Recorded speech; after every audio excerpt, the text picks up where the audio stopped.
Hi hello నమస్తే welcome to Kiran TV భక్తి. Present మన స్టూడియోలో మనతో ఉన్నారు ప్రముఖ ఆధ్యాత్మికవేత్త, ఆస్ట్రాలజర్, అధర్వణ వేద పండితులు శ్రీ ముల్లపూడి సత్యనారాయణ గారు. స్వామిజీ నమస్తే అండి. నమస్కారం అండి దిలీప్ గారు. 12 రాశులు, ప్రతి మనిషికి రాశి బట్టి జీవిత కాలగమనం కానీ గ్రహరీత్యా కానీ ఉంటుంటాయి. సో ఇప్పుడు ఏ రాశి వారికి ఎలా ఉండబోతున్నాం, ఏ ప్రత్యామ్నాయాలు చేయాలి, శుభాలేంటి అశుభాలేంటి, ఒక్కొక్క రాశి గురించి మనం చేద్దాం. సో ఇప్పుడు రాశుల్లో 9వ రాశి అతి గొప్ప రాశి, మహోన్నతమైన రాశి ధనుసు రాశి అంటారు. అసలు ధనుసు రాశి వారికి ఎలా ఉండబోతున్నాం ఏంటి కొంచెం మహోన్నతమైన గొప్ప రాశి ధనుస్సు రాశి అని వ్యాసమహర్షి చెప్పాడా, పరాశర మహర్షి చెప్పాడా, లేదా నువ్వు చెప్తున్నావా దిలీప్ శర్మ గారు? నిజంగానే అది గొప్ప రాశి. ఎందువల్లనంటే ఎందుకన్నారంటే అది సగిటారియస్. సో అంతిమ ఏం పట్టు వదలని విక్రమార్కులను విన్నా నేను. లవ్ మ్యారేజెస్ కూడా ఎక్కువ ఆ రాశిలోనే ఉంటాయి. అవునా? ధైర్యం, సాహసం, దూకుడు ఇవన్నీ ఉంటాయి. అయితే ఎందుకు గొప్ప రాశి అని చెప్పారు అంటే దానికి బృహస్పతి అధిపతి. మనం 9 గ్రహాలు ఉన్నాయి, 9 గ్రహాలు మనకు మేలు చేస్తాయి. కానీ మనం వెంటనే గురుగ్రహం అనగానే శుక్రుడు కూడా గురువే మరి, అయినప్పటికీ శని కూడా జగద్గురువు మరి, అయినప్పటికీ మనం గురువు అనగానే ఏమంటాం? దేవతల గురువు అయినటువంటి బృహస్పతినే చెప్తాం. అందువలన ఇది ఆయనకు సంబంధించిన రాశి కాబట్టి ధనుస్సు రాశి గొప్ప రాశి అన్నారు. Okay, good. నెక్స్ట్, వీళ్ళు ఎలా ఉండబోతుంది ట్రావెల్ ఆఫ్ లైఫ్ జర్నీ? ఇప్పుడు ప్రజెంట్ ధనుస్సు రాశి వాళ్ళకి అందరికీ కూడా అర్ధాష్టమంలో శని జరుగుతున్నాడు. శని వక్రించి మీన రాశిలో ఉన్నాడు. రాహు కుంభరాశిలో ఉండి బ్రహ్మాండంగా ఉంది. ధనుస్సు రాశి వాళ్ళ సోదరులు, అక్కలు, చెల్లెళ్ళు వీళ్ళ బాగా డెవలప్ అవుతారు ప్రజెంట్ ఈ నెలలో. తర్వాత వీళ్ళు వ్యాపారంలో దిట్టలవుతారు. మహానగరంలో మాయగాడు, మాయా అన్నట్టు రాహువు వీడికి ఈ ధనుసు రాశి వాళ్ళందరికీ 3వ ఇంట్లో ఉండడం వల్ల వీళ్ళు మాట్లాడితేనే మెస్మరజం. ఎవరితో అయినా మాట్లాడితేనే వాళ్ళ ప్రేమలో పడిపోతారు, ఎవరితో అయినా మాట్లాడితేనే వాళ్ళు వినేస్తారు వీళ్ళ వ్యాపారం. అంత మెస్మరిజం పవర్ ఈ నెలలో ఈ ధనుసు రాశి వారికి ఉంటుంది. ఆరోగ్య విషయంలో ఎలా ఉంటుందంటారు? ఆరోగ్య విషయంలో ధనుసు రాశి వారికి సప్తమంలో కుజుడు ఆగస్టు 2, 2026 సంవత్సరం నుంచి వస్తున్నాడు. కుజుడు ఎప్పుడైతే ధనుస్సు రాశిలో మిథునంలో ఉండి మనకి ధనుస్సు రాశిని వారు చూస్తారో ఉగ్రం ఉంటుంది. ఈ యొక్క మూత్ర సంబంధమైనటువంటి వ్యాధులు వస్తాయి. పాస్ పోసుకుంటే వేడిగా ఉండడము, పాస్ పోసుకుంటే నీరుడు రావడము, ఇలా మూత్ర సంబంధమైనటువంటి వ్యాధులు ఉంటాయి. సుఖ వ్యాధులు, వెనీరియల్ డిజీజెస్ రావడానికి అవకాశాలు ఉంటాయి. కాబట్టి ఈ యొక్క రక్తం నుంచి మూత్రం పోసుకుంటే రక్తం కూడా వచ్చేటటువంటి అవకాశాలు ఉన్నాయి. ఎందుకంటే కుజుడు డైరెక్ట్ రక్తానికి సంబంధించిన వాడు. పైల్స్ ఉంటే రక్తం కారిపోద్ది. కాబట్టి సర్జరీలు పడడానికి అవకాశాలు ఉంటాయి. అయితే ఈ యొక్క ధనుస్సు రాశి వారికి అందరికీ కూడా ఒకటి ఏంటంటే భాగ్యములో ఉన్నారు. ఎవరు? శుక్రకేతువులు. భార్య వల్ల విపరీతమైనటువంటి లాభం ఉంటుంది. పెళ్లి టైంలో వీళ్ళకి ఇచ్చినటువంటి మాటలు ఉన్నాయి చూసావా, అవన్నీ కూడా అత్తగారులు వీళ్ళు పెట్టాల్సినటువంటి పెట్టుబడులు అన్నీ ఇచ్చేస్తారు. భార్య కూడా ఏమీ అసలు పట్టించుకోదు, పాపం గోమాతలాగా అయిపోద్ది. కాబట్టి ఈ యొక్క ధనుస్సు రాశి వారికి ఆగస్టు నెల గోల్డెన్ పీరియడ్గా మనం అంటే అవివాహితులు ఎవరైతే అన్మ్యారీడ్ ఉంటారో వాళ్ళకి పెళ్ళి అయ్యే ఛాన్స్ ఉంటారు. ఇప్పుడు పెళ్లికాని ప్రసాదాలు చాలామంది అవివాహితులు ఉంటారు. వాళ్ళకి ఎప్పుడైతే ఈ యొక్క గురుగ్రహము ఎక్కడికి వచ్చింది? అష్టమంలోకి వచ్చింది. కుదుర్చుకొని పెట్టుకుంటారు అంతే, పెళ్ళిళ్ళు కావు. అప్పులు బాగా వస్తాయి. చాలామంది పాపం ఈ వీడియో విని ఈ నెల వరకే కాబట్టి తర్వాత నెక్స్ట్ మళ్ళీ మారతారు. గురు రవులు ఇద్దరూ కలిసి ఉన్నారు కాబట్టి ఆ యొక్క పెళ్ళిళ్ళు వివాహ ప్రయత్నాలు చేస్తారు.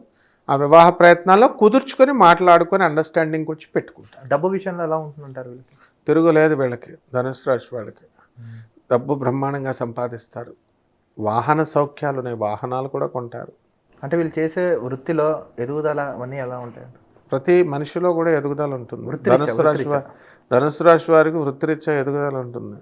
ఇప్పుడు వృత్తి రాజ్యాధిపతి అయినటువంటి వాడు ఈ యొక్క బుధుడు ధనుసు రాశి వాళ్ళు. అంటే ప్రముఖ అధినాయకులతో కానీ ఏమైనా వాళ్ళతో సత్సంబంధాలు పెరిగి భవిష్యత్తులో ఎదిగే ఛాన్స్ ఏమైనా ఉందంటారు? రాజకీయ నాయకులతో, తర్వాత ప్రముఖులతో, అందరితో కూడా ఉన్నతంగా ఉన్నటువంటి సమాజంలో గౌరవ ప్రతిష్టలు ఉన్నటువంటి వాళ్ళతో సాన్నిహిత్యాలు ఏర్పడము, తర్వాత సంబంధ బాంధవ్యాలు ఇంప్రూవ్ చేసుకోవడము ఈ ధనుసు రాశి వాళ్ళు చేస్తారు. వీళ్ళకి ఇష్టమైన రోజు అంటే వీళ్ళకి అదృష్ట సంఖ్య ఏంటంటారు?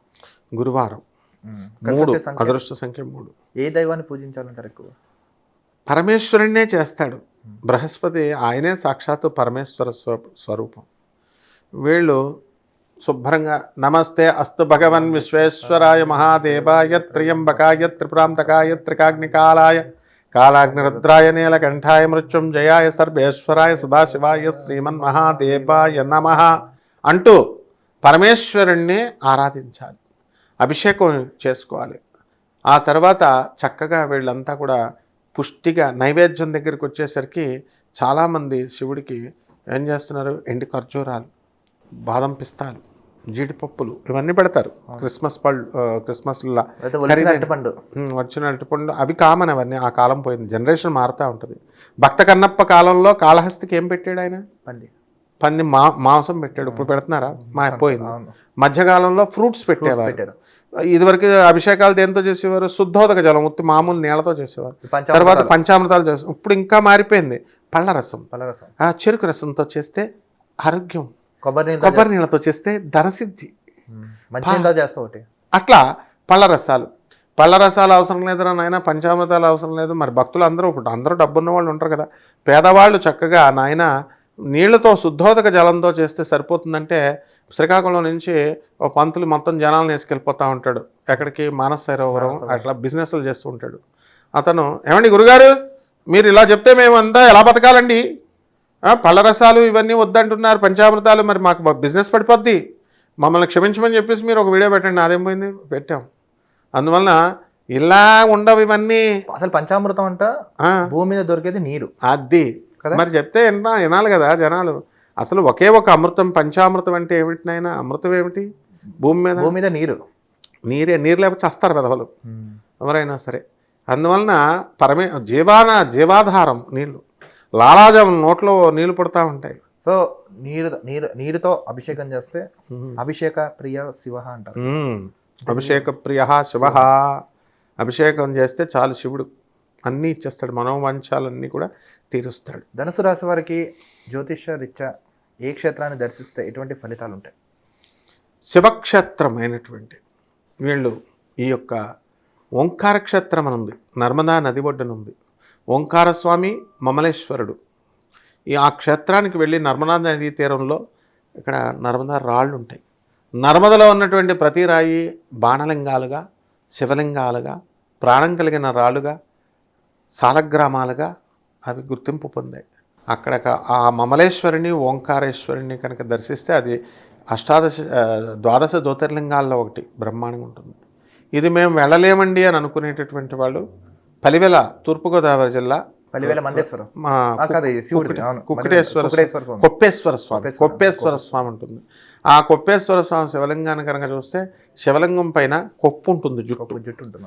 ఆ జుట్టు ఎందువల్ల ఉందంటే ఆ పూజారి పూర్వకాలంలో ఆ పూజారి ఏం చేసేవాడంటే రాజుల దగ్గర భక్తులు తెచ్చి భక్తులు మల్లెపూల దండ స్వామివారికి అని ఇస్తే అది తీసుకెళ్ళి ఆయన లవర్కి ఇచ్చుకునేవాడు. ఇచ్చుకుంటుంటే వేశ్యకి ఇస్తూ ఉంటే ఈ విషయం ఎలాగో రాజుగారికి తెలిసిపోయింది, కంప్లైంట్. రాజుగారు ఇమ్మీడియట్ వచ్చేసాడు, చెకింగ్ స్పాట్లో. కానీ ఇతర ఏం చేశాడు, ఆ పూజారి ఆ వయస్సు ఉన్నటువంటి తలకొప్పులో ఉన్నటువంటి ఆ మల్లెపూల దండని ఇలా పీకేసి అయిపోయి రాజుగారు వచ్చినారని చెప్పేసి వెళ్ళి శివలింగం మీద వేసేస్తాడు. శివలింగం మీద వేసేసి స్వామి పెట్టేశానంటే రాజుగారు తీయి అంటాడు. తీస్తే తల వెంటకు వచ్చింది. ఏమిట్రా ఇది తల వచ్చింది పంతులు గారు అని అడిగితే స్వామిదేనండి బాబు అంటాడు. అయితే మళ్ళీ నేను రేపు వస్తాను, చెకింగ్ చేస్తాను, స్వామిదో కాదా అంటాడు. రాత్రంతా కూర్చొని స్వామి నేను ఇలా అయిపోయాను, నేనేదో